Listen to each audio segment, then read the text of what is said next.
வீட்டில் ரெண்டு பேருமே சம்பாதிக்கிறீங்க, ஆனாலும் தனித்தனியா வரி கட்டிட்டு வரீங்களா? உங்களுக்கான தகவல் தான் இது.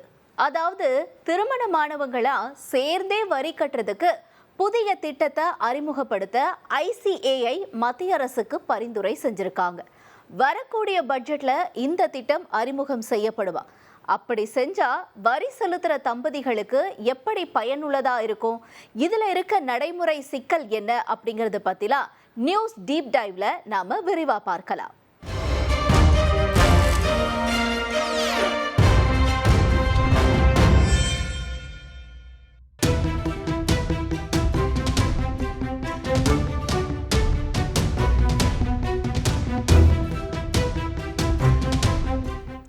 பிப்ரவரி 1, 2026 நிதியமைச்சர் நிர்மலா சீதாராமன் மத்திய பட்ஜெட்டை தாக்கல் செய்வாங்க. வழக்கம் போல இந்த வருஷ பட்ஜெட்ல எதுக்கெல்லாம் விலக்கு இருக்க போகுது அப்படிங்கிற எதிர்பார்ப்பு அதிகமாவே இருக்கு. குறிப்பா வருமான வரி தாக்கல் செய்யறவங்களுக்கு வரி அட்டவணை எப்படி மாறப்போகுது அப்படிங்கிற எதிர்பார்ப்பு இருக்கதானே செய்யும். இப்ப இந்த நிலையில தான் மத்திய பட்ஜெட்ல திருமணமான தம்பதிகளுக்கு விருப்ப கூட்டு வரி விதிப்பு முறையை, அதாவது ஜாயிண்ட் டாக்ஸேஷன் அப்படிங்கிற முறையை அறிமுகப்படுத்த பரிந்துரை செஞ்சிருக்காங்க இந்திய பட்டாய கணக்காளர் நிறுவனம்னு சொல்லப்படுற ஐசிஏஐ. அது என்ன விருப்ப கூட்டு வரி விதிப்பு? அதாவது என்னதான் திருமணம் ஆக இருந்தாலும் இல்லை அப்படின்னாலும் வருமானம் வாங்குற எல்லாருமே அவங்க ஆண்டு வருமானத்துக்கு ஏற்ற மாதிரி வரியை ஃபைல் பண்றோம் இல்லையா?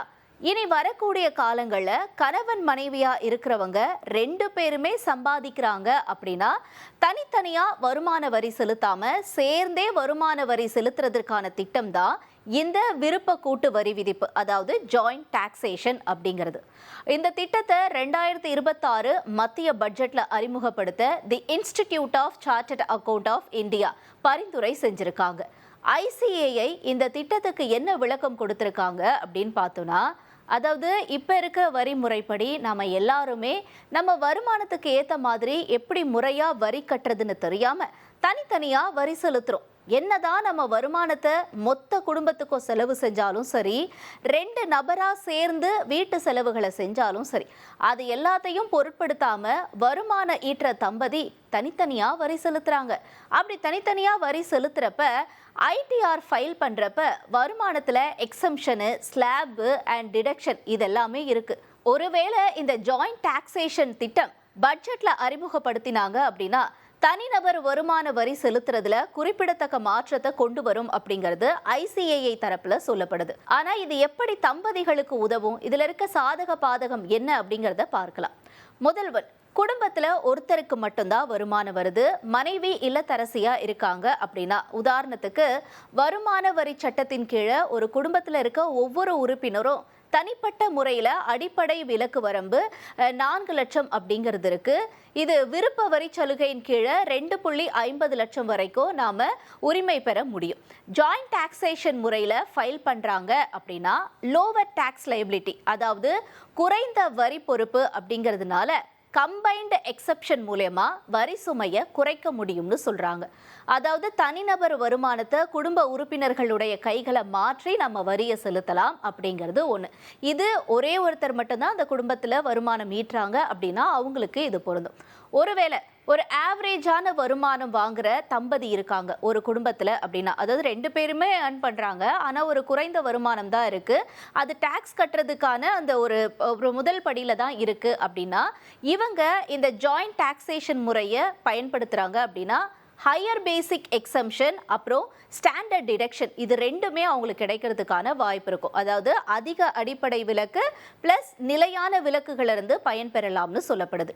இது டாக்ஸ் ஸ்லாப் வரம்புகளை பொறுத்து ரெண்டு தனித்தனி வருமானங்களுக்கும் குறைவான வரி செலுத்த வாய்ப்பு இருக்கும் அப்படிங்கிறது இன்னொரு முறை. இப்போ அடுத்து நம்ம பார்க்கறது, ரெண்டு பேருமே அதிக வருமானம் ஈற்ற தம்பதிகளா இருக்காங்க அப்படின்னா இவங்களுக்கு இது பாதகமாக அமையலாம். முதல் ரெண்டு பேருக்கு சாதகமாக அமையலாம், ஆனால் இவங்களுக்கு இது பாதகமாக அமையலாம். ஏன்னா ரெண்டு பேருடைய வருமானத்தையும் கூட்டும் பொழுது அதிக நம்பரில் அந்த தொகை வரும். அப்போ டாக்ஸ் ஸ்லாப்ல உயர் அடுக்கு இருக்கிற இடத்துக்கு அவங்க போயிடுவாங்க. அப்போ டாக்ஸ் ஃபைல் பண்ணுறப்ப என்ன செய்யணும்னா கவனமாக எவாலுவேஷன் பண்ணி அதுக்கப்புறமா டாக்ஸ் ஃபைல் பண்ண வேண்டி இருக்கும். ஒருவேளை தம்பதி குடும்பமோ குழந்தைகளோட இருக்காங்க அப்படின்னா, வீட்டு கடன், மருத்துவ செலவு இந்த மாதிரியான செலவுகள்லாம் இருக்கு அப்படின்னா ஜாயிண்ட் டாக்ஸேஷன் ஒரு பெட்டர் ஆப்ஷனா இருக்கும்னு சொல்லப்படுது. ஏடிசி, ஏடிடி இந்த மாதிரியான விலக்கு கிடைக்கும். இதனால வரி செலுத்துறவங்க பணத்தை சேமிக்க முடியும்னு சொல்றாங்க. அதே நேரம் வரி செலுத்துற முறை அவங்களுடைய விருப்பப்படி தான் இருக்கும்னு சொல்லப்படுது. அதாவது தம்பதிகள் ஒருவேளை ஜாயிண்ட் டாக்ஸேஷன் முறையில நன்மை இருக்கு அப்படின்னா மட்டும்தான் கூட்டா தாக்கல் செய்ய தேர்வு செய்யலாம். இல்ல அவங்க தனித்தனியாவே தாக்கல் செய்யலாம் அப்படின்னு இருக்காங்கன்னா அதையுமே பயன்படுத்திக்கலாம் அப்படின்னும் சொல்லப்படுது.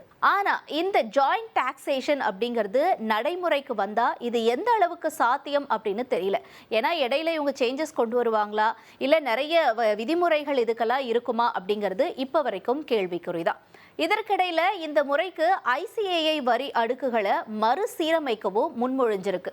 உதாரணமா இப்ப ஆண்டு வருமானம் நாம 4 லட்சம் வரைக்கும் அப்படின்னா டாக்ஸ் இல்லை. இதே ரூபாய் 6 லட்சம் வரைக்கும் அப்படின்னா வரி இல்லை அப்படிங்கிற மாதிரி மாத்துறதுக்கான வாய்ப்பு இருக்கும். ஏன்னா முன்னாடி 4 லட்சம்னா நம்ம வரி செலுத்த மாட்டோம். இப்போ இவங்க எப்படி பரிந்துரை செஞ்சிருக்காங்கன்னா 6 லட்சம் வரைக்கும் ஆண்டு வருமானம் இருக்குன்னா அவங்க வரி செலுத்த வேணாம். ஆனால் 6லேருந்து 14 லட்சம் வரைக்கும் இவங்க ஏர்ன் பண்ணுறாங்க அப்படின்னா அவங்களுக்கு 5% அப்படிங்கிற மாதிரியான வரி மாற்றம் செய்யறதுக்கான பரிந்துரையை செஞ்சுருக்காங்க. அதே மாதிரி ஜாயிண்ட் டாக்ஸேஷன் ஃபைல் பண்ணுறாங்க, அதாவது 2 பேருமே சேர்ந்து டாக்ஸேஷன் ஃபைல் பண்ணுறாங்க அப்படின்னா அவங்களுக்கு இந்த ஐசிஏஐ டாக்ஸ் ஸ்லாப் எப்படி மாறும் அப்படிங்கிற ஒரு வரைமுறையும் இப்போ கொடுத்துருக்கு. ஒருவேளை 2 பேரோட வருமானமும் சேர்ந்து 8 லட்சம் வரைக்கும் இருக்கு அப்படின்னா அவங்களுக்கு வரி இருக்காது.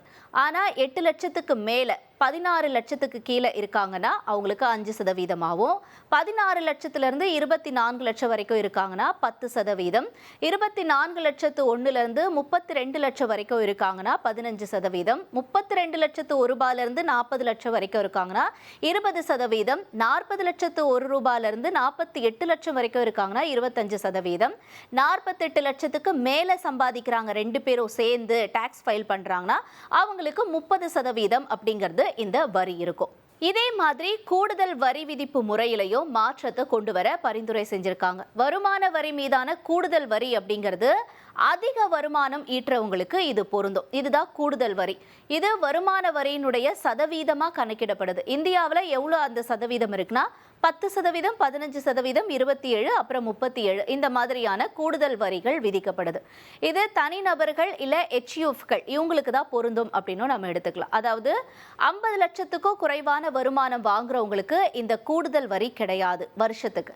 ஆனா 50 லட்சத்துக்கு மேல அவங்க வருமானம் இருக்கு, 1 கோடி வரைக்கும் வருமானம் இருக்கு அப்படின்னா 10%லிருந்து இவங்களுக்கு அந்த கூடுதல் வரி அப்படிங்கிறது விதிக்கப்படும். அதன்படி நம்ம பார்க்கும் பொழுது கூடுதல் வரி வசூலிக்கிறதுக்கான வரம்பு இப்ப 50 லட்சத்திலிருந்து 75 லட்சமா மாற்றுறதுக்கான பரிந்துரையும் செஞ்சிருக்காங்களா. அதாவது நீங்க ஆண்டுக்கு 50 லட்சம் சம்பாதிக்கிறீங்க அப்படின்னா உங்களுக்கு கூடுதல் வரி இருக்காது. ஆண்டுக்கு 75 லட்சம் வாங்குறவங்களா இருந்தீங்க அப்படின்னா இந்த கூடுதல் வரி உங்களுக்கு இருக்கும். இதே ஜாயிண்ட் டாக்ஸேஷன் பண்றாங்க அப்படின்னா கூட்டு வரி விதிப்பு முறை 1.5 கோடி ரூபாயாகவும் அதிகரிக்கிறதுக்கு ஐசிஏஐ பரிந்துரை செஞ்சிருக்காங்க. அப்ப அதன்படி நம்ம பார்க்கிறோம்னா இப்போ ஒரு குடும்பத்தில் இருக்கக்கூடிய 2 பேர் கணவன் மனைவி இவங்களுடைய மொத்த ஆண்டு வருமானம் 1.5 கோடி வரைக்கும் இருக்கு. ஆனா 3 கோடிக்கு கீழே இருக்கு அப்படின்னா அவங்களுக்கு கூடுதல் வரி 10% வசூலிக்கலாம். அதே மாதிரி மொத்த வருமானம் 3 கோடிக்கு மேல 5 கோடிக்கு கீழே இருக்குன்னா அவங்களுக்கு கூடுதல் வரி 15% இருக்கும். மொத்த வருமான ஆண்டுக்கு இந்த 5 கோடியை தாண்டுது அப்படின்னா அவங்களுக்கு 25% வரைக்கும் இந்த கூடுதல் வரி விதிக்கப்படலாம். இதெல்லாம் தான் இப்ப பரிந்துரை செஞ்சிருக்கு ஐசிஏஐ. கூட்டு வரி விதிப்பு ஏன் தேவை அப்படிங்கிற ஒரு விளக்கத்தையும் இப்ப அவங்க சொல்லியிருக்காங்க. அதாவது இந்தியா கூட்டு வரி விதிப்பு முறையை ஏத்துக்கிட்டாங்கன்னா திருமணமான தம்பதிகள் சேர்ந்து வரி தாக்கல் செய்யற அமெரிக்கா, ஜெர்மனி மாதிரியான நாடுகளோட பட்டியல இந்தியாவும் இணையும். இது ஒரு தனி வருமானம் ஈற்றவரை நம்பி இருக்க குடும்பங்களுக்கு கூட்டு வரி விதிப்பு ஒட்டுமொத்த வரி பொறுப்பையும் குறைக்கலாம் அப்படின்னு சொல்லப்படுது. ஜாயிண்ட் டாக்ஸேஷன் பேப்பர் ஒர்க்கை கம்மி பண்ணும். கணவன் மனைவி ஒன்னா சேர்ந்து வரி கட்டுற விஷயங்களை பின்பற்ற முடியும். ஆனா இந்த ஜாயிண்ட் டாக்ஸேஷன் முறையில நிறைய சவால்கள் இருக்கு. அதெல்லாம் என்ன அப்படின்னு பார்த்தோம்னா இப்ப இருக்கிற வரி தாக்கல் பண்ற வசதி தனிநபர் வரி செலுத்துறதுக்கு வடிவமைக்கப்பட்டது. ஆனா டெக்னிக்கலா நிறைய மாற்றங்கள் செய்ய வேண்டியிருக்கும். இதுல நிறைய குழப்பங்கள் வரவும் வாய்ப்பு இருக்கு. இதனால கவனமா இந்த வரி தாக்கல் முறையை வடிவமைக்கணும் அப்படின்னு சொல்லி நிபுணர்கள் சொல்றாங்க. ஜாயிண்ட் டாக்ஸேஷன் முறையில விலக்குகள் இருந்துச்சு இல்ல கணிசமா அதிகரிச்சுச்சு அப்படின்னாலோ அந்த தம்பதி வரி செலுத்த வேண்டிய அவசியம் கூட இல்லாம போகலாம். இதனால ஒரு பக்கம் நஷ்டம் ஏற்படவும் வாய்ப்பு இருக்குன்னு சொல்லப்படுது. ஒரே வருமானத்துல 2 நபர்களுக்கான வீட்டு சொத்து வருமானம், வீட்டு கடன் இந்த மாதிரி ஏடிசி கீழே முதலீடுகள்லாம் இருக்குன்னா மருத்துவ காப்பீடு மாதிரியான விலக்கு அளிக்கிறதுனால இதுல தெளிவான இன்னும் வழிகாட்டுதல்கள் தேவை அப்படின்னு சொல்லப்படுது. இதுலயும் நிறைய டாக்ஸ் எக்ஸம்ஷன்ஸ் வரலாம் அப்படிங்கிறதுனால இந்த மாதிரி ஜாயிண்ட் டாக்ஸேஷன் முறையில நிறைய சாதகங்களும் இருக்கு, பாதகங்களும் இருக்கு. 2025 பட்ஜெட்டுக்கு முன்னாடியே இந்த யோசனையை ICAI பரிந்துரை செஞ்சிருந்தாங்க. ஆனா அப்ப இத மத்திய அரசு ஏத்துக்கல. ஆனாலும் இப்பயும் இந்த பரிந்துரையை தொடர்ந்து முன்மொழிஞ்சிருக்காங்க institute of chartered accountant of India. இந்த முறை மத்திய பட்ஜெட்ல இது ஏற்றுக்கொள்ளப்படுமா அப்படிங்கறத நாம பொறுத்திருந்து பார்க்கலாம்.